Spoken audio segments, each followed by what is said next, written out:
Hey everybody, this is Shane at the Bangor Public Library. Thank you for joining me for another edition of Cooking with Shane. I hope you have tried some of the recipes that we made so far, and I hope you've enjoyed them and made them your own recipes. Most of all, I really just want you to kind of have fun with these things. So if there's one, I don't want to say one good thing about quarantine, but if there's one thing that this is allowing me, it's allowing me to show you recipes that I wouldn't be able to show you if you guys were here, just because of time constraints. We try to keep it around 45 minutes, so there are things that you just can't make in 45 minutes. And one of the recipes is what we're going to make today. So we've done the Three Little Pigs, we have done Jack and the Beanstalk. This week we're going to visit Rapunzel, and we're going to make a braided cinnamon raisin bread loaf. So bread is just one of those things, it just takes too long because you have to let things rise and proof, which I wouldn't be able to do if I was trying to fit that in 45 minutes. But with everything here and the fact that I can turn the camera off, I'll be able to show it to you today. So we're going to make cinnamon raisin bread. We're going to make 3 little tiny mini loaves, and we're going to actually braid them together.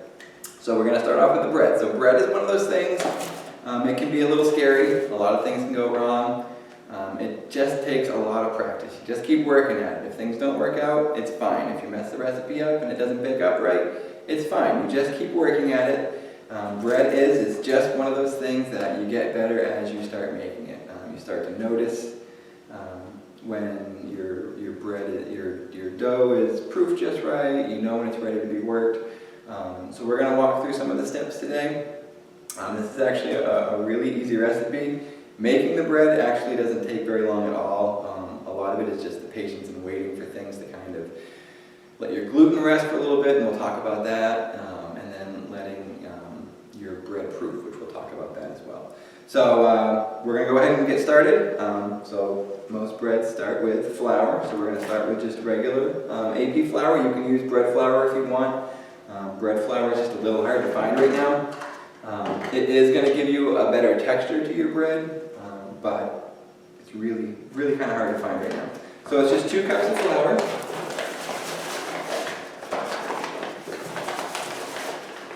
And I'm going to sift it, and this is going to help make it a little bit smaller, make it a little bit closer to bread flour. Bread flour is just kind of a smaller grain of flour.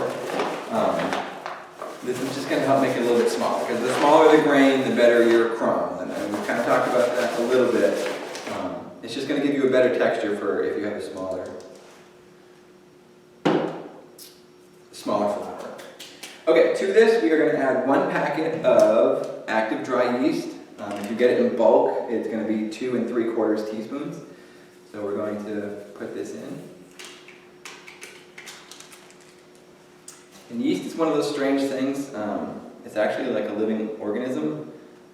So it needs something to eat, and they love to eat sweets. So we're going to give it some sugar. We're going to give it a 1/4 cup of sugar.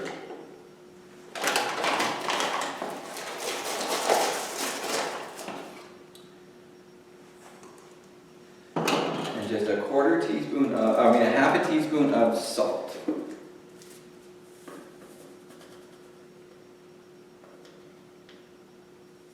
So we've talked about why do we put salt into things that are sweet, because it helps enhance the flavor of the sweet. So we're just going to sift this.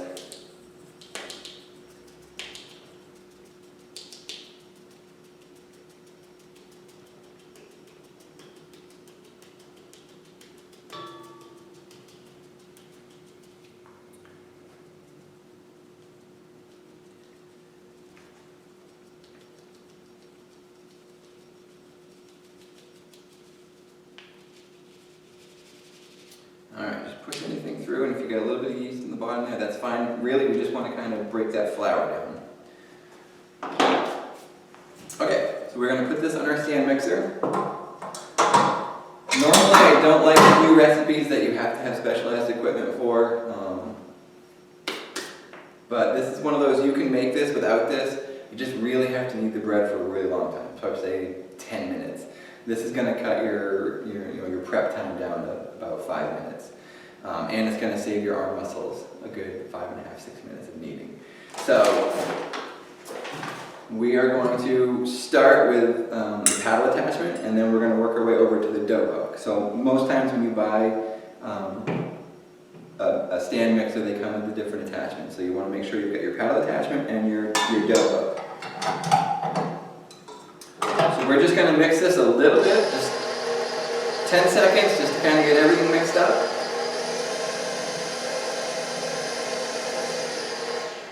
So we added the sugar in there, like I said, to feed the yeast, and what's going to happen is the yeast is going to eat all that sugar, and then if you can kind of envision these really burpy things, what they're going to do is they're going to create gas, and that's what's going to help bring your dough up. It's kind of weird to think about, but they also like it really warm. They don't like cold, and they don't like really hot. If you get really hot, you can actually destroy your yeast, and if it's too cold, they're just not going to do their job. So you want warm milk, about 110 degrees, throw it in the microwave for about 30 seconds, and you want melted butter,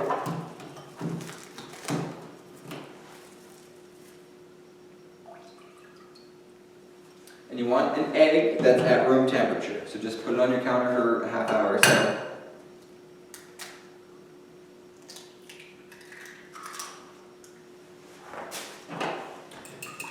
Beat the egg up, whoop, make a mess, alright.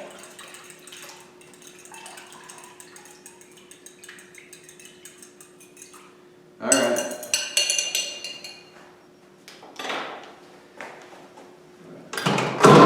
We're just going to pour our milk, butter, egg mixture in. And we're going to mix it with the beater attachment for about 2 minutes.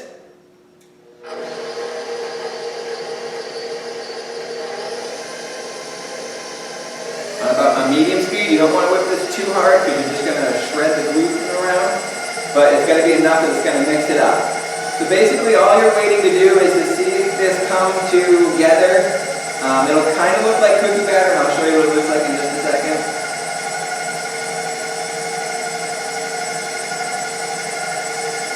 We'll give that about 30 seconds more. And then we'll switch over to the dough hook. And the dough hook is just going to work it in a different way. It's not going to be as aggressive to the dough. And it's going to work, and it's really going to do, so when you're kneading, you're kind of taking it and folding it, taking it and folding it. This is actually going to do that for you. So what you end up with is kind of a very kind of sticky, semi-loose batter, super sticky.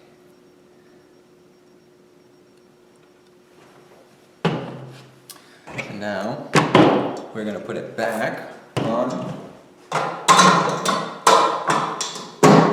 We're going to see if we can get some of this off.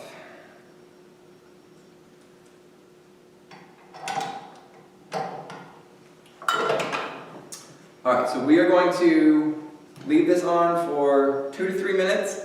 It's going to start forming a ball, and it's actually going to start pulling away from the side. And you'll notice that it starts to pull away from the bottom too. So I'll show you what that all looks like. But for right now, this is going to take a couple of minutes. So I'm going to turn this on, let it do its thing, and I'll show you what it's supposed to look like.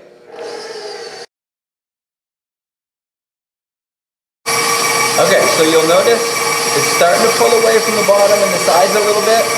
You're starting to see that it's starting to come together. If you notice that it's not doing this in the first minute or two, go ahead and add a tablespoon or 2 of flour.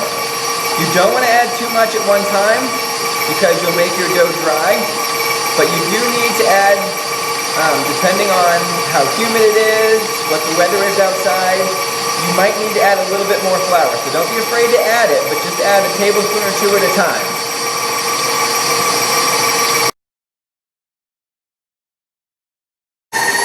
Alright, so you'll notice that it's completely pulled away, it's in a nice tight ball now. So now is the time we're going to go ahead and turn this off. And then we're going to move it over to our kneading surface. So I'm just going to show you how to knead it. I'm taking it off a little bit early. You probably want to let that go about a minute longer, just so it's completely ready. But when it comes off the bottom and it doesn't stick on the bottom, you know it's ready. So what you end up with is this lovely dough.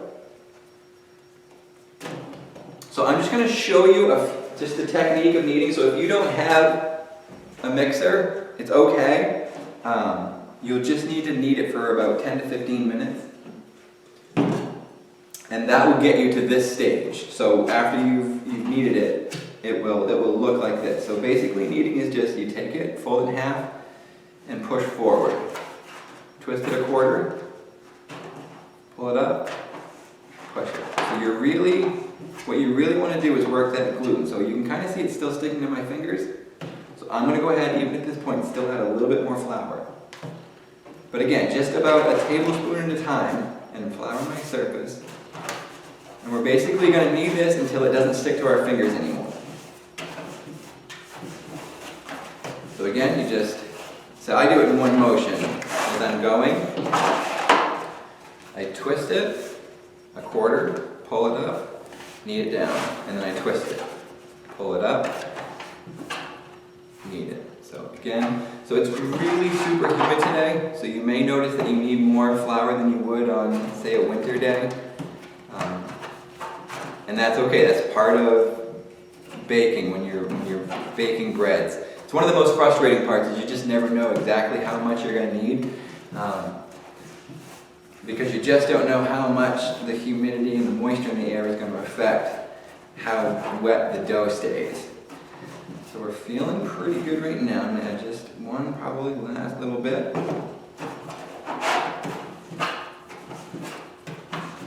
So we'll notice that it's not sticking to the board at all, it's not sticking to my fingers anymore.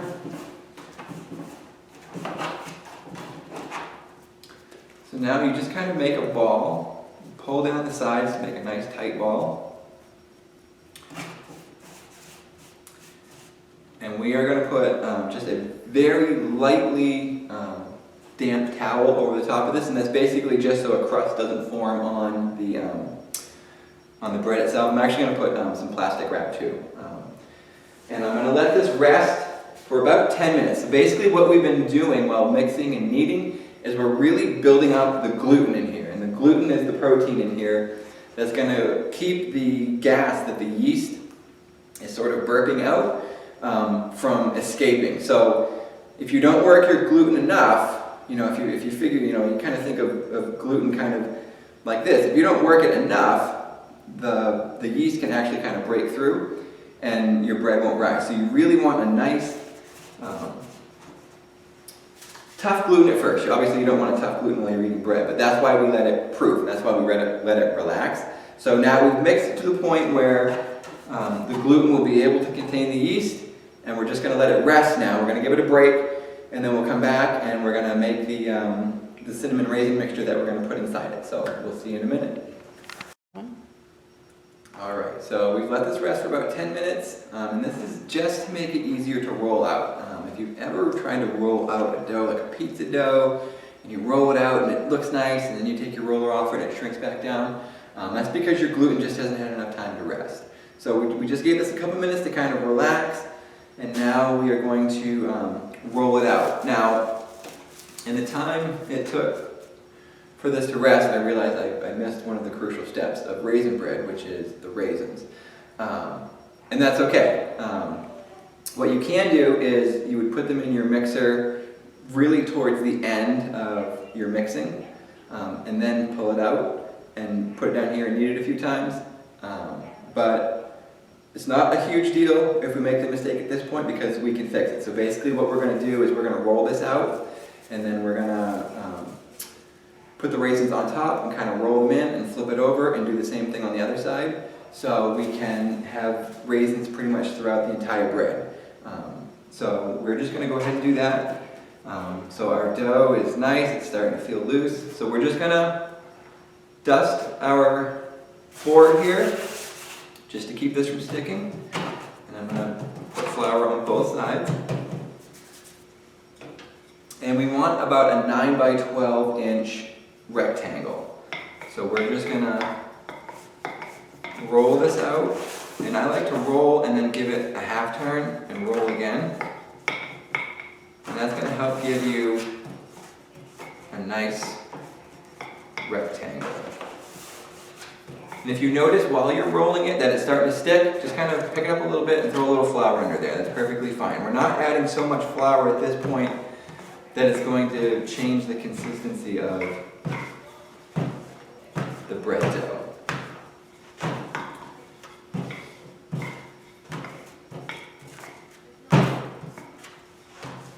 Alright, once you get it out to a certain a certain width, then you don't have to keep moving it around, because it gets a little more difficult to move as it gets thinner and wider. It gets a little more difficult to kind of move around. So, like I said, we're basically looking for a 9 by 12 rectangle. And it's going to want to form a square, a circle. That's just the way it is. It doesn't have to be a perfect rectangle. We're not using this to play Tetris or anything. We're just using this to make bread. So you basically just want to make sure that it's at least 9 inches by 12 inches. So I have a ruler, and I'm just going to make sure we are at least 9 inches this way, and we are at least 12 inches this way. So we're good. So it doesn't have to be perfectly 9 by 12. You just want to make sure you're somewhere in that area. So that's what's going to give you nice even pieces. So we're going to cut this in thirds. So where we know it's 9 inches across, well, this is more than 9 inches. This is 12 inches across probably. So we're just going to cut this into 3 even pieces. But before I forget again, we're going to add our raisins. So I'm going to take a handful, just kind of spread them on. And then I'm going to use my roller and just kind of push them down into the dough. This is just going to help make sure that they stick in there. I had thought I was going to flip it over. I don't think I'm going to flip it over. I think I'm just going to put more on one side.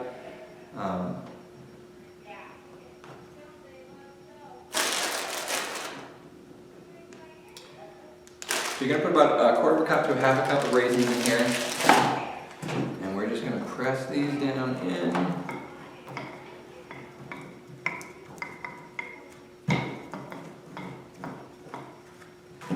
Okay, so those look good. Okay, so now we can kind of guesstimate. We're going to cut it into thirds.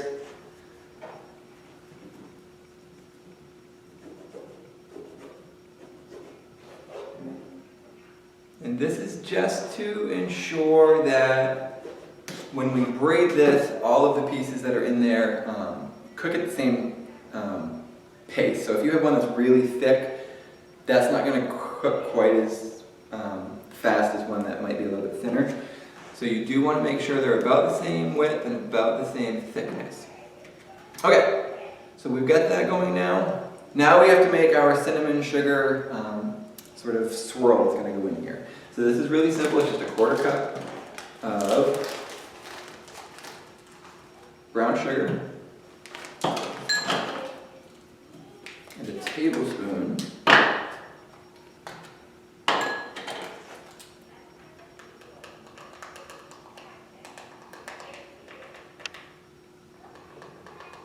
of cinnamon. That took me a really long time to say cinnamon. Sorry, I was focusing on filling this up. A tablespoon of cinnamon and a quarter cup of brown sugar. So this is just going to give you a really nice cinnamon raisin flavor. Alright, so we've got about 2 tablespoons of butter. This is at room temperature. You don't want this melted. The butter that we put in the dough, we want it melted so it would incorporate properly. This we want room temperature so we can smear it on top of our dough. So we're gonna go for it. We're gonna get all messy. We're just gonna take it and do a nice smear.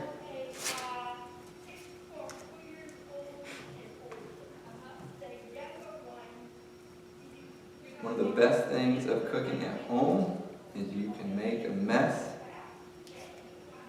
You have to pick it up, of course, but it's really fun.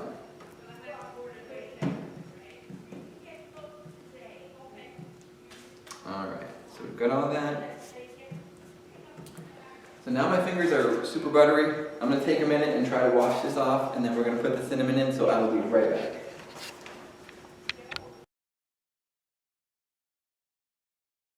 Okay, so now my hands are clean. So now I've just got our cinnamon and brown sugar in here. I'm just going to mix this up. Get all that sugar broken down so we get nice distribution.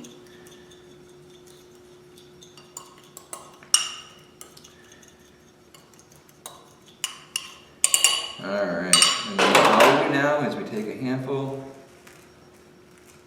and kind of put it down the middle,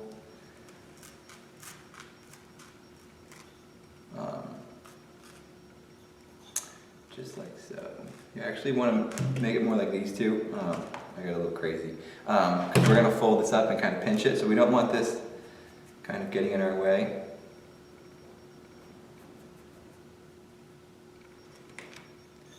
But you do want to make sure you're using all of that nice cinnamon and sugar. And then what we're going to do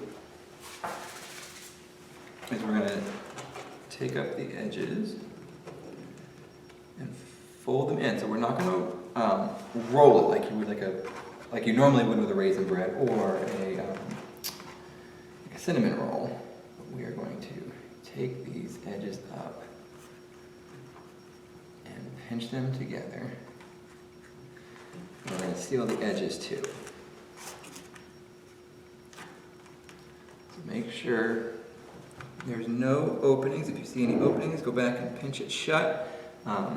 You want this pretty tightly sealed because you don't want any of that cinnamon and butter to melt out. So there we have one, and we're just going to turn it over. And we're going to pull up our second one.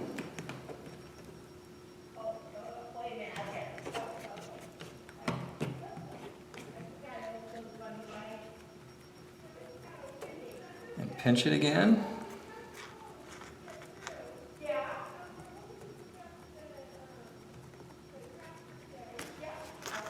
Pinch the ends. That sneaky little raisin is trying to get out. So he doesn't get to join the party. All right, and we can turn this one over. And we'll throw that one back on there. Okay, and then the last one.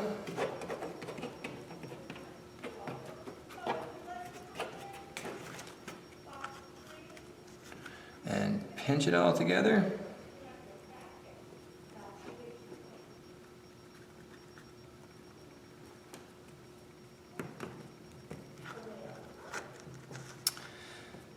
And if you notice you're having a little hard time sealing it, like this won't seal, I'm just going to put my fingers in a little bit of flour. I don't want to add too much, but it's going to help me make this seal. So you don't want to add, you know, a lot of times you think to add water, because that's going to make it stick together, but we don't want to add water to this because it's going to kind of change the crust of the batter. We don't want to do that. Okay, so it looks like we're pretty good here. And don't worry if it doesn't look good because we're turning it over. So, all right, so now we've got all three of our braids here, or all three of our strands. And now we're going to kind of make a braid. So if you've ever braided hair, you just kind of bring one over, and then one over. Wait. Okay. So what you end up with is the braid. So now we're going to pinch these ends together. And we're actually going to kind of tuck them under a little bit. And I am not a very good braider, as you can see. My poor daughter goes out in public with really bad looking braids. She's actually better at it than I am. Okay, so that's our braid. We are going to move this over gently to our baking sheet. So this is just a parchment lined sheet. If you have a Silpat, that's awesome. But if you don't, just get parchment paper. And we're going to cover this again like we did before with the plastic wrap and a damp paper towel, and we're going to let this proof. So now we've talked about resting where we let the dough rest. Now we need to proof it, and that's basically allowing the yeast to do its job and make this rise up a bit. So this is probably, it should just about double in size from what it is now. So it'll come out a little bit further and it'll come out a little bit higher, and that's exactly what we're looking for. Those braids will kind of grow into each other, and hopefully if we've done it right, we can come back in 2 hours and we're going to throw this in the oven, and we'll bake it off, and we'll be that much closer to eating this lovely bread. So we're going to let this proof, again, 1.5 hours, 2 hours, and we'll see you then.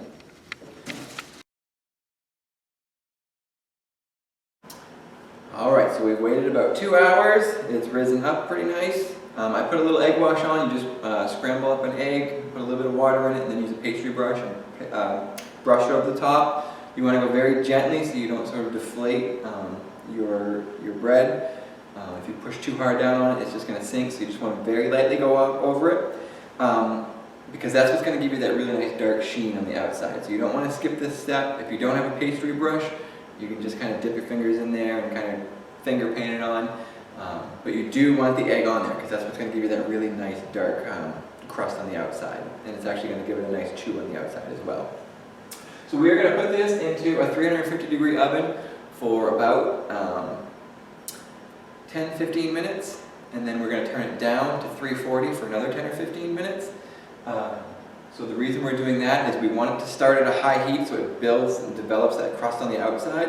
So that's what's going to kind of give you the separation of your crust and your bread on the inside. So we start it really high, and then we turn it down and it finishes baking. So we're going to get a nice golden crust on the outside, but the bread on the inside is going to be nice and tender. So we're going to put it in here now.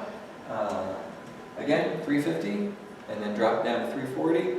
If you notice that it's getting dark, you can put a tent of tin foil over the top of it. If it's getting really, really dark, just tent it with tin foil and let it finish baking. And we'll see you when this is done baking.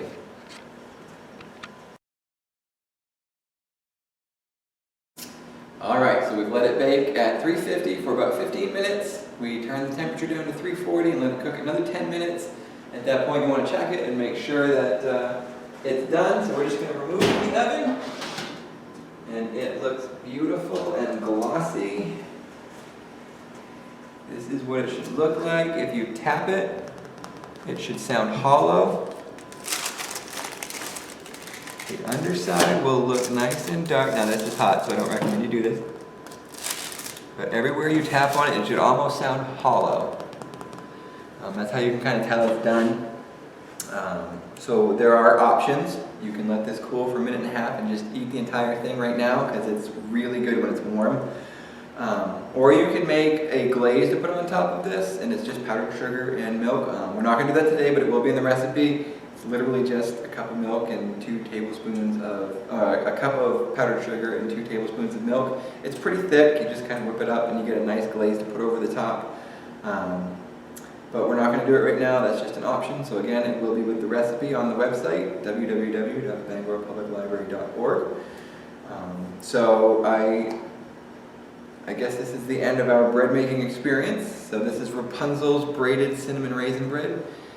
I hope you try it. Don't be nervous about trying it. If you do mess up, it happens. You just kind of keep trying. Baking is one of those. It's one of those art forms where it just takes some practice and takes a lot of patience. And I know that you can get this. So I hope you try it. I hope you enjoy it, and we will see you next week.